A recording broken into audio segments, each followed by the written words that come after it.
Now this part is done, cash part is done, but we know that not only through cash we are getting or paying the money, we are using bank accounts as well, right?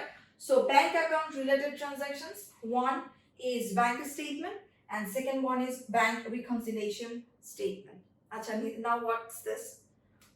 They have a brief version, but for this class, I mean in 9 and 10 we don't need to learn too much about bank statement and reconciliation statement. One thing, bank statement, one statement is prepared by the business, one statement is prepared by the bank, right? So that these two types actually, one is bank statement and another one is bank reconciliation statement. In the next chapters or in the next topic, once it will come, we will gonna talk about in brief. But for now, just to know that there are only two types. One is bank statement and the two types of transaction. One is bank statement and another one is bank reconciliation statement. Okay, so this is it. There are some activities I have prepared. So if you want, you can do it at your home.